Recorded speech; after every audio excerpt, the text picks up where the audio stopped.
Hello friends, welcome to my channel. ఈరోజు మనం ఈ వీడియోలో మెగా డిఎస్సికి సంబంధించిన ముఖ్యమైన అప్డేట్స్ గురించి అయితే మాట్లాడుకుందామండి. అదేవిధంగా టెట్కి సంబంధించి కోర్టు వివరాలు కూడా అయితే కంప్లీట్గా ఈ వీడియోలో అయితే తెలుసుకోబోతున్నాం. సో వీడియో స్కిప్ చేయకుండా ఎండ్ వరకు అయితే చూడండి గైస్. మన ఛానల్కి ఎవరైనా కొత్తగా వచ్చుంటే సబ్స్క్రైబ్ అయితే చేసుకోండి. డైలీ ఇలాంటి అప్డేట్స్ అనేవి మన ఛానల్లో అందుబాటులో ఉంటాయి. సో మ్యాటర్లోకి వస్తే కనుక మెగా డిఎస్సికి సంబంధించి రీసెంట్గా జరిగిన అన్ని విషయాల గురించి అయితే మ్యాక్సిమం అయితే తెలిసే ఉంటుంది. చూసుకుంటే కనుక దాదాపు 5 లక్షల మంది 5 లక్షల కంటే ఎక్కువ మంది మెగా డిఎస్సికి అయితే అప్లికేషన్ అయితే పెట్టుకున్నారు. సో అప్లికేషన్ డేట్ అనేది కూడా ముగిసిపోయిన ప్రతి సంగతి అయితే తెలుసు. అండ్ అదేవిధంగా చూసుకుంటే కనుక ఈ 30 నుంచి అయితే ప్రతి ఒక్కరు హాల్ టికెట్స్ అయితే డౌన్లోడ్ చేసుకోవడానికి వెబ్సైట్లో అయితే ప్రొవైడ్ అయితే చేయడం అయితే జరుగుతుంది. సో ఇంతకుముందు డిఎస్సితో కంపేర్ చేసుకుంటే కనుక ఈసారి అంటే మెగా డిఎస్సి కాబట్టి ఎక్కువ సంఖ్యలో పోస్టులు అనేది ప్రభుత్వం విడుదల చేసింది.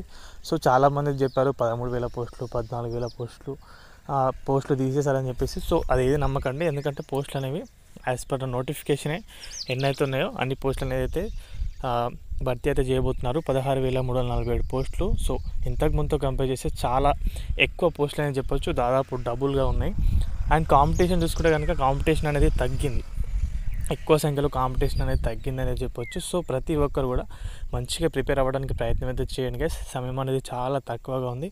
ప్రభుత్వం సమయాన్ని అయితే పెంచలేదు. అభ్యర్థులు ఎన్ని రకాలుగా ధర్నాలు చేసినా, ఎన్ని విధాలుగా ప్రయత్నించినా కూడా ప్రభుత్వం అనేది నోటిఫికేషన్ ఎలా ఉందో అలాగే ముందుకు సాగుతుంది. కాబట్టి సో మీరు చేయాల్సిన పని ఏంటంటే ఇప్పుడు ఎలా అయితే ప్రిపేర్ అవుతున్నారో ఆ ప్రిపరేషన్ని కాస్త మీరైతే డబుల్ అయితే చేయాల్సి ఉంటుంది. అంటే 2 టైమ్స్ మీరైతే కష్టపడాలి. ఇక్కడ కూడా మీరు 2 టైమ్స్ అనేది మీరు ఇంప్రూవ్మెంట్ చేసుకుంటే కనుక తక్కువ సమయంలో ఎక్కువ ప్రిపేర్ అవ్వడానికి కూడా అవకాశాలు అయితే ఉంటాయి.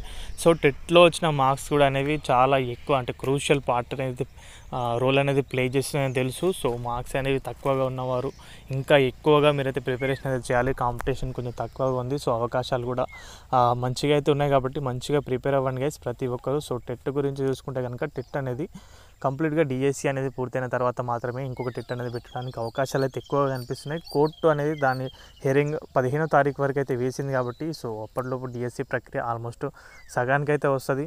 సో డిఎస్సి తర్వాత మాత్రమే టెట్ ఉండడానికి అయితే ఎక్కువ అవకాశాలు అయితే ఉన్నాయి గైస్. సో ఇది వీడియోకి సంబంధించిన అప్డేట్ అయితే కనుక వీడియో నచ్చితే వీడియోకి అయితే ఒక లైక్ చేయండి గైస్. మన ఛానల్కి ఎవరైనా కొత్తగా వచ్చి ఉంటే సబ్స్క్రైబ్ అయితే చేసుకోండి. డైలీ అప్డేట్స్ అనేవి మన ఛానల్లో అందుబాటులో ఉంటాయి. సో థ్యాంక్స్ ఫర్ వాచింగ్ అందరికీ.